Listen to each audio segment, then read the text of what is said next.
좋아요, 구독. 이어서 원픽 섹터로 넘어가 보겠습니다. 오늘 이사님께서 정말 통일성 있게 가지고 오신 것 같습니다. 방산 섹터를 짚어주셨는데 역시나 여기도 트럼프의 수혜주로 거론이 되는 섹터잖아요. 제가 그 말을 하려고 했는데 선수 치셨네요. 오늘 그냥 트럼프 수혜 섹터로 그냥 특집으로 준비했다고 말을 하려고 그랬는데 제 멘트 제가 뺏어가지고 뺏었네요. 네. 뺏어갔네요. 그래서 눈치를 채셨겠지만 방산에서 준비를 했습니다. 현대로템이라는 종목을 준비를 했고 어쨌든 뭐 트럼프가 한 여러 가지 말들이 트럼프 입장에서 모르겠지만 역시사실이라고 반대편 입장에서 듣게 되면 상당히 불안할 수밖에 없는 상황들이거든요. 그 유럽 같은 경우는 동맹이라는 이유 하나로 어쨌든 미국을 믿어왔었고 그러다 보니까 약간은 그런 부분에서 미진했던 부분들이 분명히 있을 거거든요. 근데 그거를 어느 한순간 딱 끊어버린다 얘기를 하게 되면은 무섭지 않겠어요?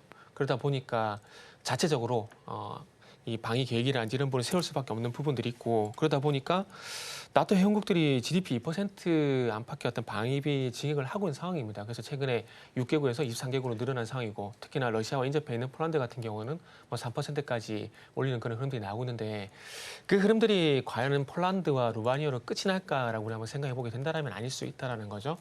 러시아 바로 옆에 우크라이나에 있었고 이 침공을 받았잖아요. 그 옆에 위에 벨라루스가 있긴 하지만 그 옆에 이제 보시면 아시겠지만 폴란드 그리고 그 바로 아래 루마니아가 있거든요. 그래서 폴란드에서 먼저 무기 도입을 했고 그리고 난 다음에 루마니아 갔잖아요. 그래서 그 옆으로 누가 있냐면 체코가 있거든요. 체코도 아직 뭐 뉴스에 그렇게 많이 드러나지는 않았지만은 체코 같은 경우 전차 도입 사업을 현재 준비를 하고 있어요. 이렇게 본다라면은 지금 흐름을 보게 되면 이제 현대로템, 하노스페이스가 계속 따내는 양상이거든요.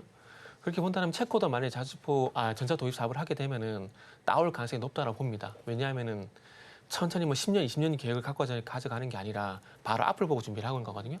이렇게 본다라면은 뭐 체코도 우리가 따낼 가능성이 저는 상당히 높다고 봐요. 뭐 우리나라 같은 게 아시겠지만 가격도 싸고 제일 장점이잖아요. 로켓 배송.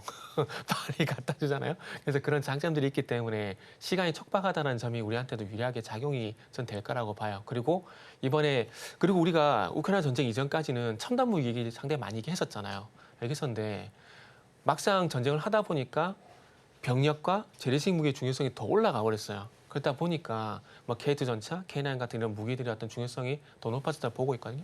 이렇게 본다라면은 이제 폴란드, 루마니아 끝이 아니라 저는 그게 시작이지 않을까 뭐 그런 생각도 좀 해봤습니다. 그러다 보니까 이제 현대로템 그리고 하나스페이스를 봐야 된다 생각이 들었고 그리고 뒤에서 웃는 사람이 있을 거예요. 풍산.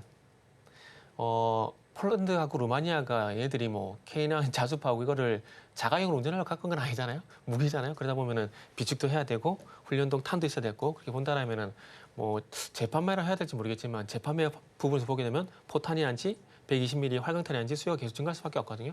그래서 1차적으로는 현대로템, 하늘스페이스를 봐야 되겠지만은 후차적으로는 풍산을 봐야 되는 이유도 있다라는 말씀드리고 오늘은 현대로템 말씀을 드릴게요. 왜 자꾸 쓰세요? 그래서 가격 전략도 말씀을 드리면은 일단은 뭐 욕심을 좀 내보자면은 43,000원 이하 말씀드리고 싶고 목표가는 일단 5만 원, 손절가는 4,500원 한번 제시해 보도록 하겠습니다. 네, 첫 번째 원픽 종목 현대로템 알아봤습니다. 이어서 다른 원픽 종목도 알아보겠습니다. 자, 섹터별로 봤을 때는 반도체 쪽인데 반도체 업황 개선 기대감은 계속 있고요. 이에 따라서 하반기 실적 개선 기대감도 있습니다. 정말 좋은 섹터인 것 같은데 어떤 이야기 전해주실까요? 반도체 좋은 건 다 알죠 이제.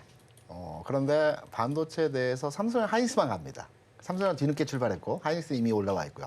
반도체 소부장 내에서의 종목들도 오늘은 한미반도체 후공정단에서 장비주가 움직이긴 하지만 전체적으로 소부장 내에서의 흐름이 이어지지 않는 최근에서의 분위기가 만들어지고 있어요.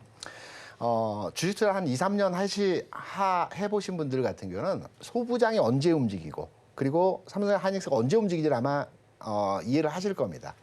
통상적으로 소부장 종목은 삼성 하이닉스가 먼저 움직이고요. 일정 구간에서 흐름이 진행이 된 뒤에 조금 쉬는 구간이 나타납니다. 횡보 내지는 뭐 일부 가격 조정을 만들어주는 구간이 나타나거든요. 이때 소부장이 움직입니다.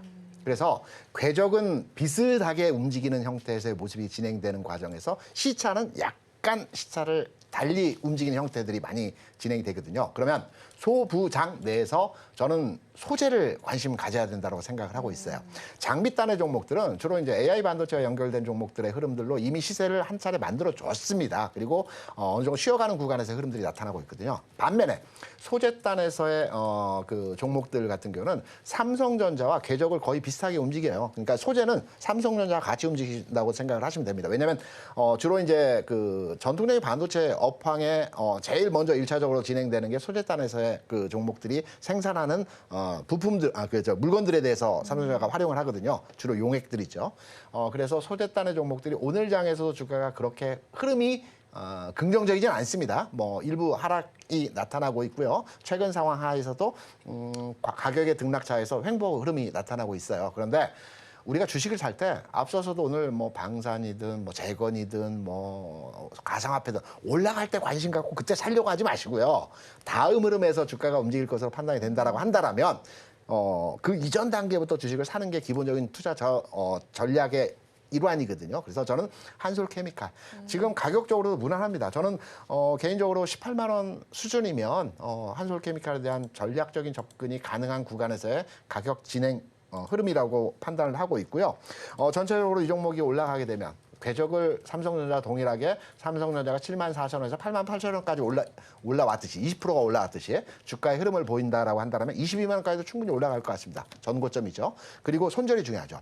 이 종목 같은 경우는 18만 원 수준에 진입을 하시되 시장의 변화라든가 흐름의 어떤 방향성이 바뀌면서 하락을 할 때는 17만 원. 그러니까 제가 볼 때는 7% 정도 수준에서 손절 라인을 정하시면 무난한 가격, 저점 구간을 깨는 구간이거든요. 그래서 결론적으로 손절은 좀 짧습니다. 대신에 수익은 좀 길죠.